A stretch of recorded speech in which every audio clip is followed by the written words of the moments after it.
Au nom du Père et du Fils et du Saint-Esprit, ainsi soit-il. Quels sont, mes bien chers frères, les fruits de l'Esprit Saint? À quoi peut-on connaître que l'on est à Jésus-Christ, puisque nul ne peut servir deux maîtres? Saint Paul donne dans l'épître d'aujourd'hui 12 fruits. Contentons-nous d'examiner seulement l'un d'eux qui est la joie surnaturelle. Tout être humain normalement constitué désire ici-bas la joie et le bonheur. Aucune publicité n'est assez folle pour promettre le malheur aux clients. Qu'est-ce que la joie?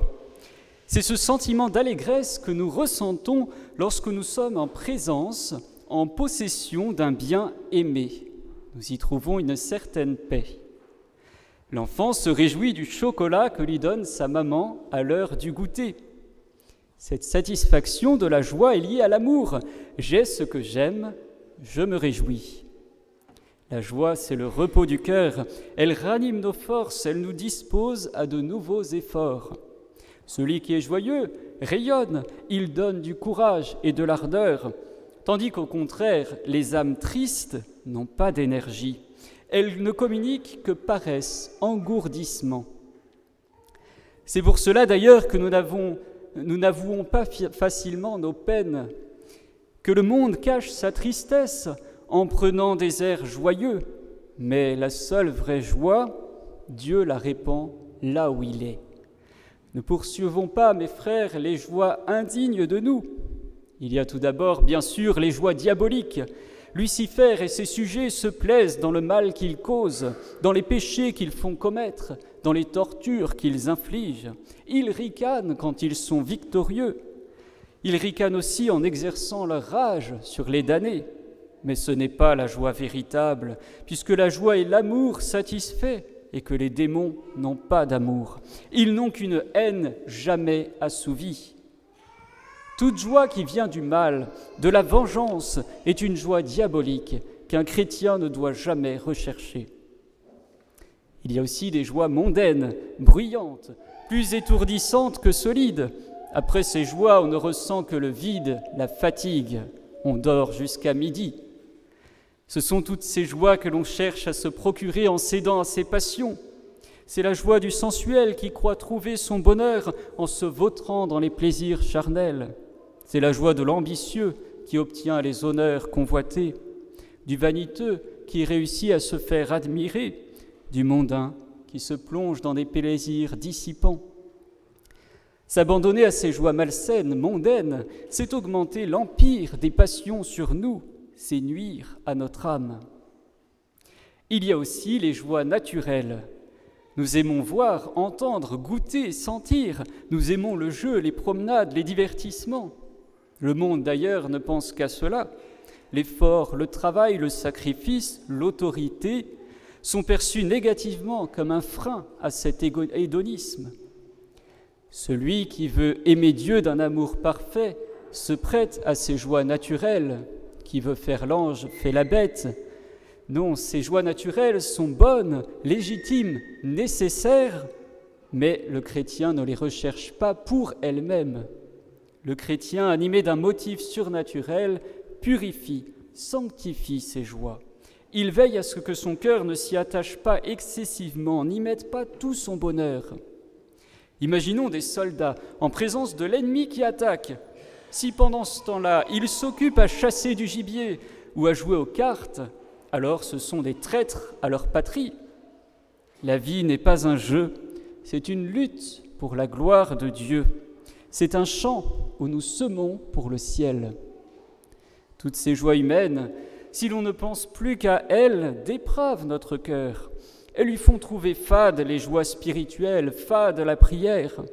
Elles, décuplées par les moyens modernes de communication, elles nous font perdre le goût des vraies joies. Et l'on ne fait plus que des efforts très mous pour les obtenir avant enfin d'y renoncer tout bonnement. Ces joies humaines, si l'on y accorde trop d'importance, plus qu'il ne faut, alors ne sont plus l'amour satisfait, mais l'égoïsme satisfait. Fini le dévouement pour les autres, fini le sacrifice pour le bon Dieu. Mais alors, quelles sont les vraies joies, enfin, les joies les plus profondes, celles dont nous parle saint Paul? ce sont celles qui naissent de la foi et de la charité. Si nous avons une foi faible, une foi médiocre, cette foi ne suffit pas à engendrer les joies spirituelles. Combien de chrétiens n'en ont malheureusement pas l'expérience, n'en ont aucune envie, se refusent même à y croire. Nous lisons dans l'Évangile que les amis de notre Seigneur, eux, se sont laissés aller à la vraie joie. Saint Luc nous raconte la mission des 72 disciples. Jésus les avait envoyés devant lui, comme pour lui préparer les voies. Il les avait chargés d'instruire, de prêcher.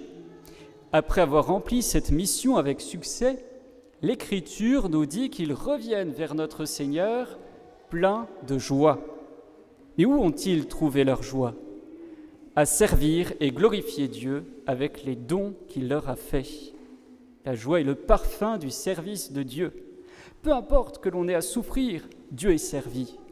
Dieu est dans la gloire la plus totale, la plus parfaite. Les âmes vraiment joyeuses sont heureuses du bonheur de Dieu, heureuses de le savoir servi, de le savoir si grand, si parfait, si saint, si beau.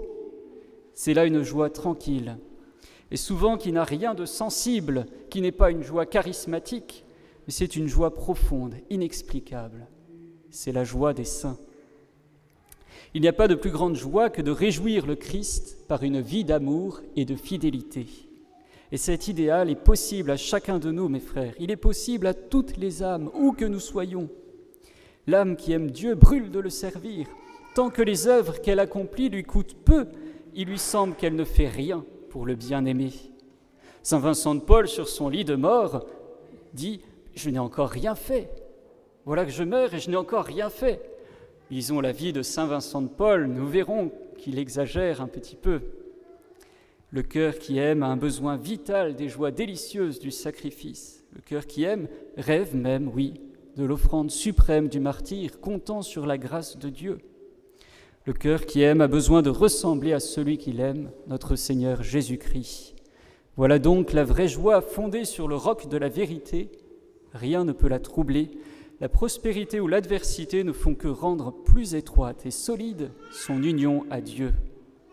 Alors ne retenons de l'épître de ce dimanche qu'une seule chose, mes bien chers frères, et ce sera bien assez. Dieu est la joie infinie. Seuls ceux qui participent à sa joie peuvent lui être unis.